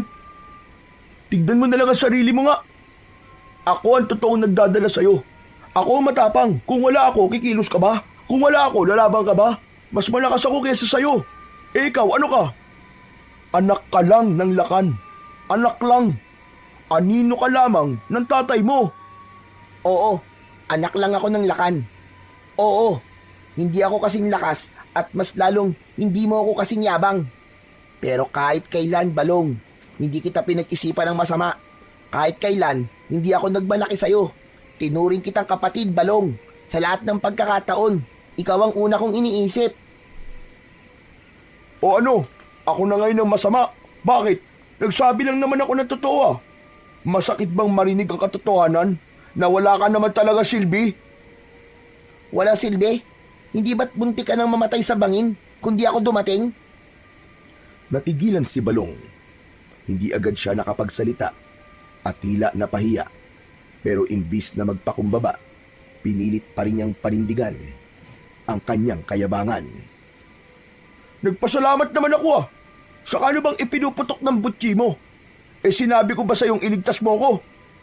Anong sabi mo? Ang sabi ko, quit sa tayo. Iniligtas na kita sa kamay ng mga dayo, kaya wala na akong utang na loob sa'yo. At kung sa akin man napunta ang lahat ng papuri, at kung ako man ang naging bida sa mata ng lahat, wala ka na magagawa doon. Kasi alam naman ng lahat na ako talaga ang magaling. Oo, ikaw na ang magaling. Ikaw na ang palaging bida. Pero sa sarili mo, alam mo kung ano ang totoo. Nagkatitigan silang dalawa. Mas lalong tumaas ang tensyon. Sa huli, tumalikod si Balong. Maghiwalay na tayo. Magmula ngayon, hindi na tayo magkaibigan. Magkanya-kanya na tayo ng landas. Naglakad na palayo si Balong at hindi na siya pinigilan pa ni Malupiton. Samantala siya naman ay naglakad na rin. Walang katiyakan kung saan siya patungo. Ramdam niya ang bigat ng kanyang dibdib. Hindi lang dahil sa galit, kundi dahil na rin sa lungkot. Habang lumalayo, napansin niya ang mga kalalakihang hindi niya kilala. Ang kanilang mga kasuotan ay kapareho ng mga taong sumalakay sa kanilang tribo. Nagtago siya sa likod ng puno at pinagmasdan niya ang ginagawa ng mga ito. Namumutol sila ng mga punong kahoy. Marami na silang nasisira, mga malalaki at maliliit na puno. Wala silang pakundangan sa pagsira sa kalikasan. Para bang wala silang pakialam kung may mawawasak na tirahan ng mga ibon, hayop o kahit anong nilalang sa gubat. Maya-maya pa ay biglang may nagsalita. Sinabi nitong ang lugar na kanilang napili ay isang perpektong lugar para gawin nilang taguan at doon ang gagawin nilang pugad. Napakuyom ang kamao ni Malupiton. Galit siya sa mga ito pero pinili niyang manatiling nakatago. Ayaw niya na magpadalos-dalos at mahuli ng mga dayo. Habang pinagmamasdan niya ang mga ito, biglang may lumapit sa kanyang tabi. Nakita niya ang tamaraw na ilang beses na ring nagpakita sa kanya. Nakatitig ito sa kanya at tila ba may gustong sabihin. Ikaw? Bakit? May... may kailangan ka ba? Tumango ng ilang beses ang Tamaraw at pagkatapos ay dahan-dahang naglakad palayo. Panay ang lingon nun, para bang inaanyayahan siyang sumunod. Nagdadalawang isip ang batang si Malupiton. Ngunit sa bandang huli ay pinili niyang magtiwala. Sinundan niya ito. Ilang sandali pa ay napansin niya ang daang kanilang tinatahak. Papunta ito sa direksyon ng Kuwebang Bato. At huminto sa harap ng Kuwebang Bato ang Tamaraw at itinutulak siya papasok sa loob ng kuweba. Teka, sandali lang. Teka, dito mo ba ako gustong magtago, Tamaraw? Muli siyang itinulak ng hayop gamit ang ulo nito. Naunawaan na talaga ni Malupiton na pinapapasok siya nito sa kuweba. Ngunit bago pa siya tuluyang makapasok, nakarinig siya ng mga yabag at sigaw. May mga taong tumatakbo, para bang may hinahabol. Kaya naman, binilisan niya ang kanyang kilos at pumasok na siya sa loob. Grabe, sobrang dilim naman dito. Wala na akong makita. Marahan siyang kumilos. Ayaw niyang makaapak ni isang libingan sa loob. Patawad po. Tabi-tabi po. Patawad kung pumasok po ako dito nang walang pahintulot. Huwag po sana kayong magagalit sa akin, ha? Patawad po talaga. Paulit-ulit niyang sambit sa kanilang mga ninuno na nakalibing doon. Nagpatuloy siya sa paglalakad hanggang sa marating niya ang dulo ng kuweba. Doon siya umupo. Niyakap niya ang kanyang mga tuhod at patuloy na umusal ng mahinang dasal para sa mga yumao. Maya-maya pa ay biglang may narinig siyang malakas na putok. Doon mismo sa labas ng kuweba, tinakpan niya ang kanyang bibig para hindi siya makagawa ng kahit na anumang ingay. Sa mga sandaling yon, narinig niya ang tinig ni Guahon, ang kanilang tagapagsanay. Nakikiusap ako! Huwag kayong pumasok dyan! Sagradong lugar na yan! Libingan niya ng aming mga kasama! Pakiramdam ni Malupiton ay may pumasok at sandaling sumilip. Patuloy sa pagsigaw-sigawahon. Pagkatapos nun ay parang may binubugbog dahil sa mga tunog at daing na nanggagaling sa labas. Narinig din niyang nagmamakaawa ng labis si Gawahon. Huwag! Nakikiusap ako! Huwag! Huwag kayong manakit na mga alaga naming hayop! Huwag sila! Tama na! Ilang sandali pa, narinig naman niya ang isang malakas na putok at pagkatapos nun, biglang naghari ang katahimikan. Makalipas ang ilang minuto, nang maramdaman niyang wala ng tao sa labas, dahan-dahan siyang lumabas ng kuweba.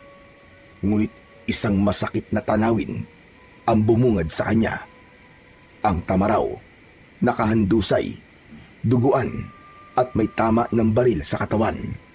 Naghihingalo na ito. Mabilis niya itong nilapitan. Diyos ko! Tamaraw! Sinaktan ka nila. Wala silang awa. Masahol pa sila sa hayop. Umungol ang Tamaraw. Paunti-unti na lang ang paghinga nito. Huwag kang susuko, Tamaraw. Sandali lang. Hahanap lang ako ng gamot para sa'yo. Gagamutin kita. Sandali lang. Huwag kang mamamatay.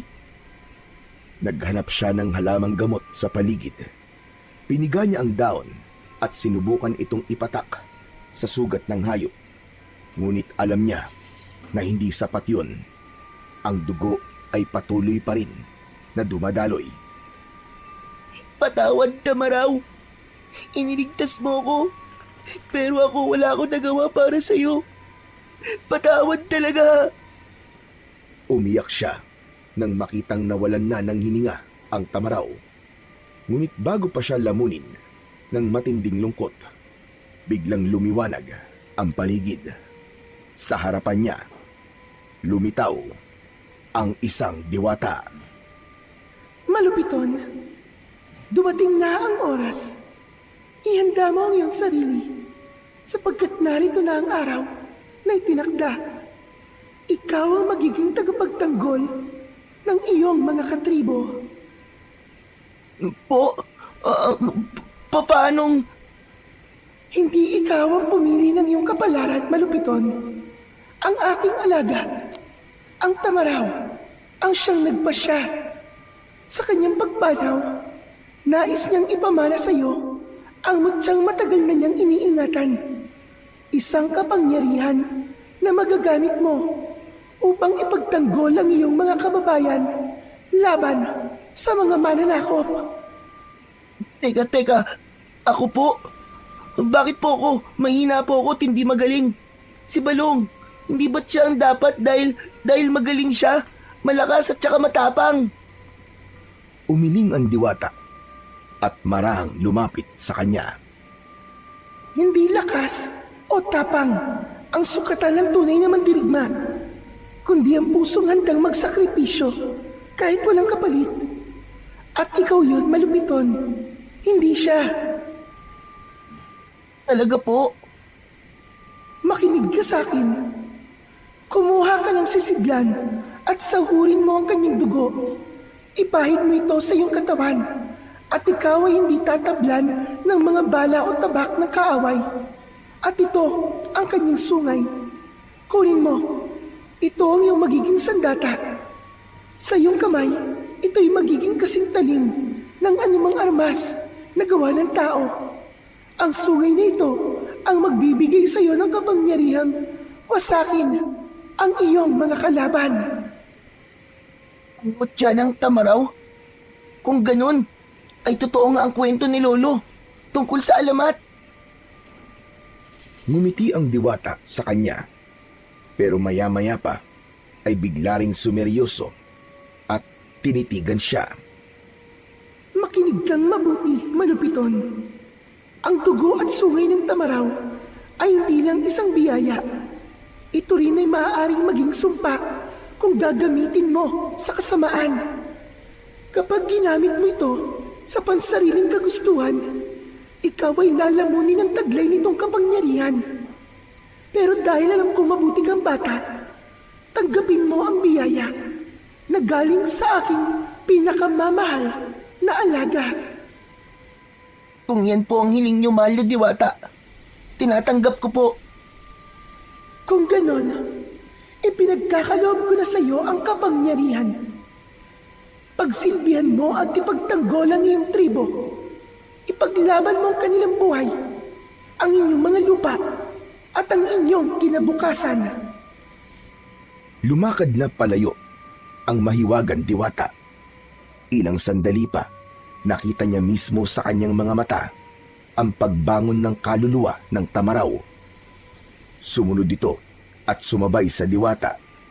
Bago sila tuluyang naglaho, tumango ang Tamaraw na tila nagpapaalam sa kanya. Biglang sumabog ang liwanag sa harap niya at naglaho na ang liwanag. Naiwang mag-isa si Malupiton. Huminga siya ng malalim, pero sa halip na matakot, nakaramdam siya ng kakaibang kapayapaan sa kanyang puso. Isang ngiti ang gumuhit sa kanyang mga labi. Masaya siya na siya ang pinili upang maging tagapagtanggol ng kanilang tribo. Alam niya sa sarili niya na mula sa araw na yon ay hindi na siya magiging anino lang ng iba. Hindi na siya ang batang tahimik lang. Hindi na siya mahina at hindi na siya tatawaging anak lang ng lakan. Ipinangako niya sa kanyang sarili na yayakapin niya ang lahat ng tungkuling nakaatang sa kanya at ang kapangyarihan na ibinigay sa kanya ay gagamitin niya hindi para sa sarili kundi para sa kanyang mga katribo. Dahan-dahan siyang lumapit sa bangkay ng Tamaraw. Maingat niyang pinuno ng dugo ang kanyang sisiglan at pagkatapos ay nagpahid siya sa kanyang buong katawan, mula ulo hanggang paa. Pagkaraan ay napatingin siya sa gilid ng kuweba. Doon niya nakita ang isang matulis na bato na ginagamit ng matatanda upang alisin ang laman sa buto ng yumao bago ilagak sa kuweba. Kinuha niya ito at siya niyang ginamit para kunin ang sungay ng dakilang tamaraw. Lumuhod siya sa tabi ng bangkay at sinimulang ihiwalay ang sungay sa katawan. Patawad at maraming salamat, Tamaraw. Ang sakripisyo mo ay hindi masasayang. Pinapangako ko yan. Habang unti-unting nahihiwalay ito, may dumadaloy na init mula sa mismong sungay papasok sa kanyang kamay, at nang tuluyan niya itong makuha, sumiklab ang malamlam na liwanag mula rito, tanda ng kapangyarihang pumaloob sa kanya. Mutya ng dugo at sungay. Sa iyong biyaya, hindi ko hahayaang bumagsak ang aming tribo. Ipagtatanggol ko sila sa abot ng aking makakaya. Inilapit niya sa kanyang noo ang sungay, tanda ng kanyang lubos na paggalang. Saglit siyang nanahimik bago tumayo at itinago ang sungay sa kanyang likod. Itinali niya ito gamit ang baging. Nang matapos ay napansin niyang madilim na ang paligid. Oras na. Kailangan ko nang bumalik. Hindi na ako pwedeng magtagal dito. At baka mahuli na ako. Baka wala na akong abutan sa tribo namin. Naglakad na siya pauwi sa kanilang maliit na komunidad. Nang malapit na siya, may napansin siyang aninong gumagalaw sa hindi kalayuan. May nakatayo roon at sumisilip-silip sa direksyon ng kanyang lugar. Pinagmasdan niya ito ng mabuti. Ilang sandali lang ay agad niya itong nakilala. Mabilis niya itong nilapitan at tinapik sa balikat. Balong! Nanlaki ang mga mata ni Balong. Muntik na siyang mapasigaw nang makita ang anyo ng batang tumapik sa kanya. Agad namang tinakpan ni Malupiton ang bibig ng kanyang kaibigan. Balong, huwag ka matakot. Ako to, si Malupiton. Ikaw? Teka, ano nangyari sa'yo? Bakit ganyan ang itsura mo? Ipinagkaloob sa akin ng diwata ang mutya ng dugo at sungay ng tamaraw. Ano ka mo? Ano bang kalokohan yan, Malupiton?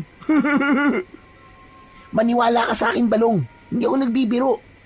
Tara na, kalabanin na natin sila. Saglit na natahimik si Balong. Ibinaba nito ang tingin, saka ngumisi ng bahagya. Sandali lang. Bakit nga pala ako nakikipag-usap sa'yo?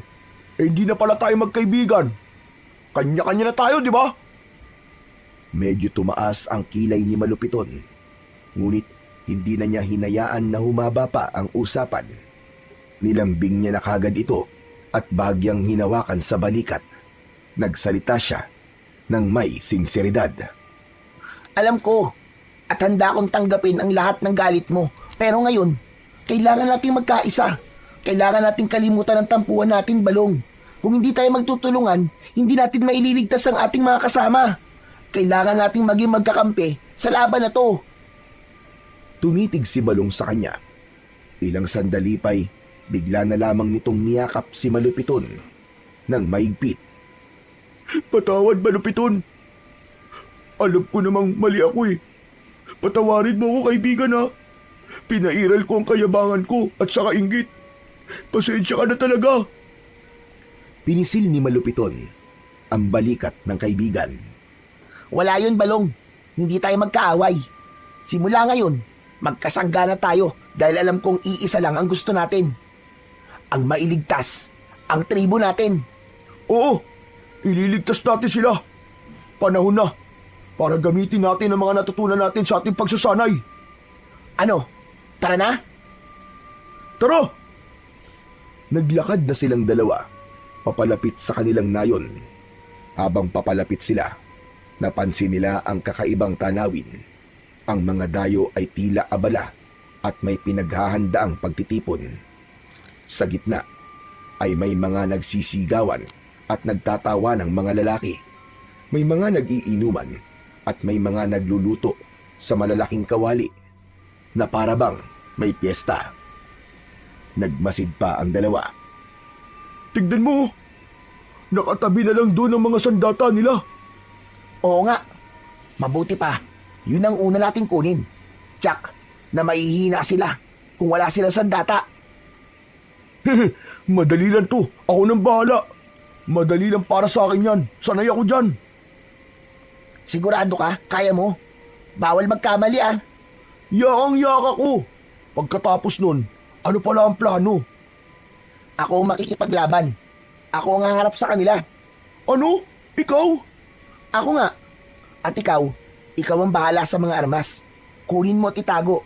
Mas madali natin silang mapapabagsak kung wala mga ito sa kanila. At isa pa, ikaw ang bahala magpataka sa mga biyag ah. Unahin mo ang mga may kayang makipaglaban tulad ni Ama, ni Gawahon at ng ilan nating mandirigma. Napakagat ng labi si Balong. Noon niya lang nakita ang ganoong ningas sa mga mata ng kaibigan niyang si Malupiton. Matapang, walang pag-aalinlangan at puno ng determinasyon. Ibang-iba sa dating Malupiton. Kung ganun, ako na ang bahala. Huwag ka mag-alala. Gagawin ko ang lahat para magtagumpay. Nagkatinginan ang dalawa at parehong tumango. Habang lumalalim ang gabi, mas lalo pang naging maingay ang pagdiriwang ng mga dayo. Maya-maya pa ay sinenyasan na siya ni Malupiton. Tumango si Balong. Gumapang siya papalapit. Dahan-dahan, tila isang ahas. Samantala, nanatiling nakamasid si Malupiton, handang sumaklolo anumang oras. Ang ilan sa mga dayo ay lasing na. Nagtutulakan, nagtatawanan at nagsisigawan na. Kaya naman, hindi nila napansin ang ginagawang pagkilos ni Balong. Isa-isa niyang kinuha ang mga baril at isinilid sa dala niyang sako. Nanginginig ang kanyang mga kamay habang ginagawa ito. Biglang may isang dayo ang dumaan malapit sa kubo. Natigilan si Balong, halos hindi makahinga. Ngunit sa kabutihang palad, dumaan lang ito. Umihi at muling bumalik sa kasiyahan. Nang makasiguro, mabilis na gumapang si Balong papalayo. Dala ang mga armas. Magaling, Balong! Nagawa mo! Sabi ko naman sa'yo yakang-yaka ko yun Agad nilang itinago ang mga armas. Tinabunan nila ito ng mga dahon. Oras na. Kapag sumugod ako, patakasin mo na mga kasama natin ha. Para may kasama tayong lalaban. Tumango si Balong. Seryosong nakatingin sa kanyang kaibigan. Sige, panahon na para ipakita natin kung sino talaga ang mga anak ng tribo. Humanda sila! O ano, Balong? Handa ka na? Handang-handa na, kaibigan!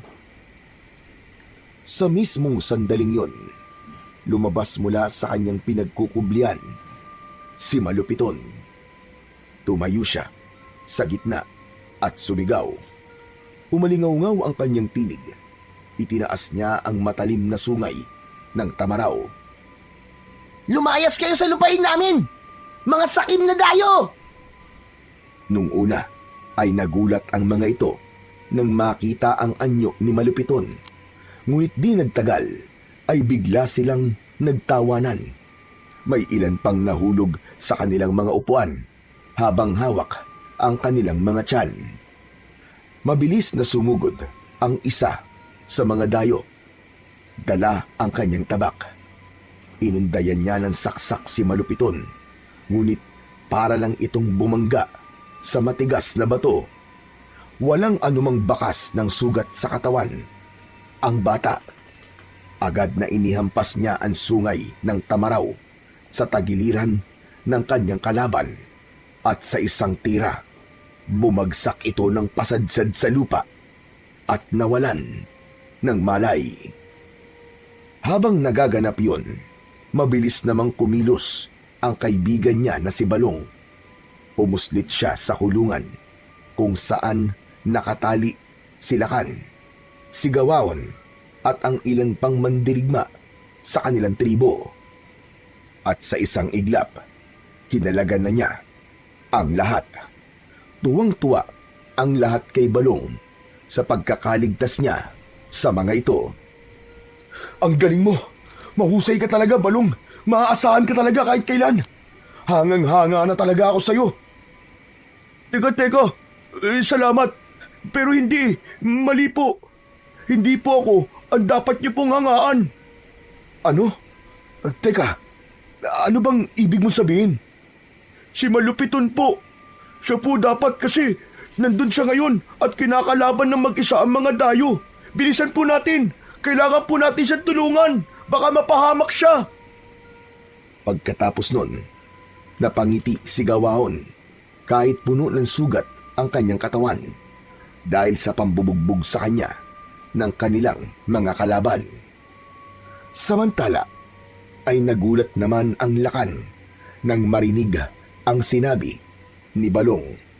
Hindi siya makapaniwala na nagawa ng kanyang anak ang humarap sa mga kalaban. Teka, tama ba narinig ko? Paanong nangyari yun? Saan kinuha ng anak ko ang kanyang tapang? Mamaya na lang po tayo magkwentuhan. Baka pumapano na ang kaibigan ko eh. Tara na po, bilisan natin. Sige, tama ka Balong, tara na. Hindi pwedeng wala tayong gawin. Mga mandirigma, kunin ang ating mga armas. Lalaban tayo para sa ating tribo! Agad na kumalat ang mga mandirigma at namulot ng kanilang mga sandata. Ang bawat isa ay may kanya-kanya ng tangan ng mga pana, sibat at itak at punong-puno ng determinasyon at tapang upang ipagtanggol ang bawat isa. Samantala, tuloy-tuloy lang ang laban ni Malupiton. Mabilis ang kanyang mga galaw. Sa bawat tira ng mga kalaban, mabilis niya itong naiiwasan. Parang isang mailap na tamaraw.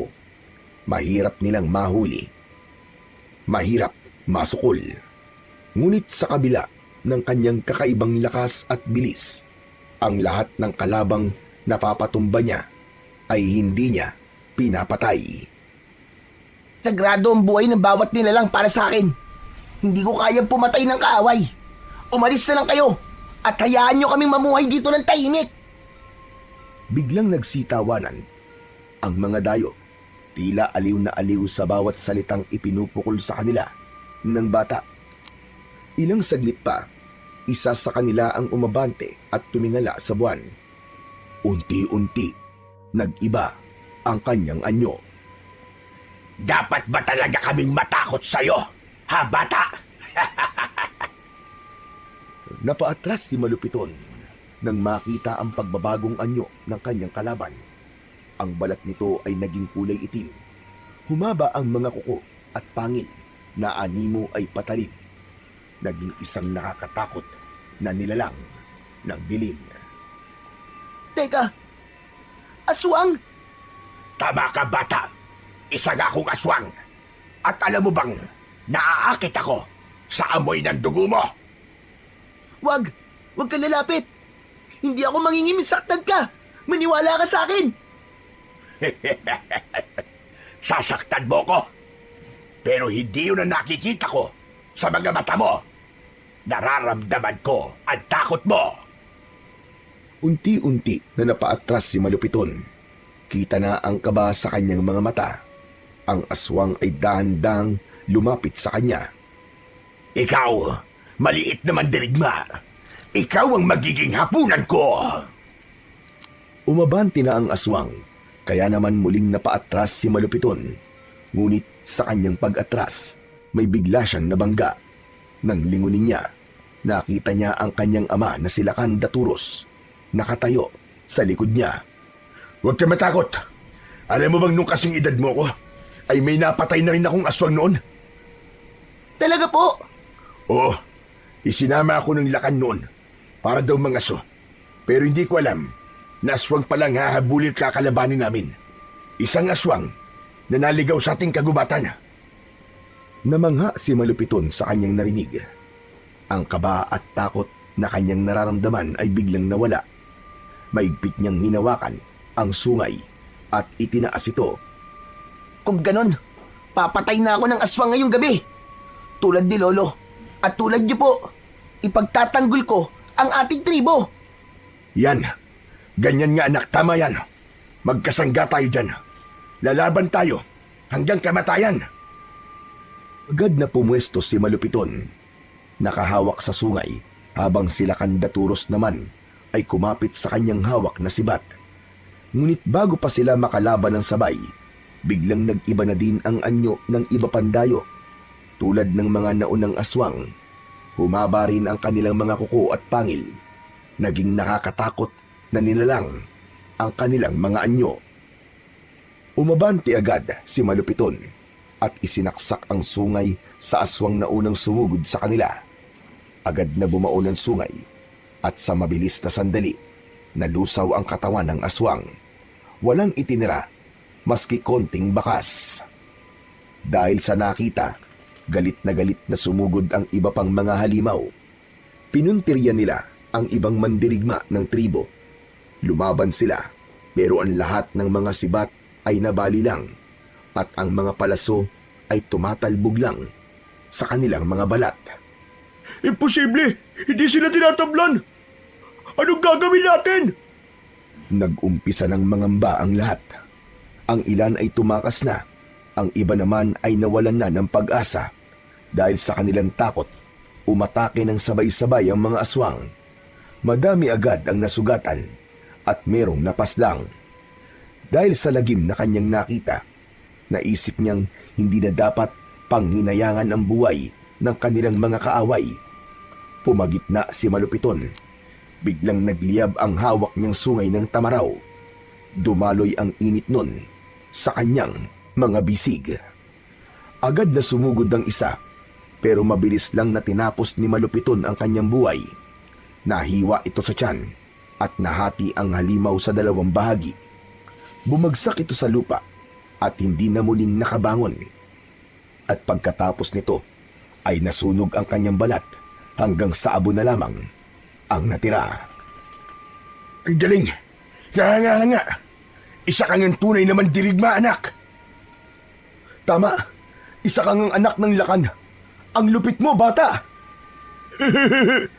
Kaibigan ko yata yan! Muling lumaban ang bata at habang tumatagal, mas lalo pang nagiging mabangis ang kanyang mga paggalaw. Ang kanyang mga mata ay tila nag-aapoy na sa galit. Teka, sandali! Nakikita niyo ba? Bakit ganun? Parang nag-aalab na ang kanyang mga mata. Oo nga, napansin ko din yan. Balong, alam mo ba kung ano nangyayari sa anak ko? Parang may espiritong gumagabay sa kanya. Nang makita nila ang anino ni Malupiton, ay hindi ito pangkaraniwang anino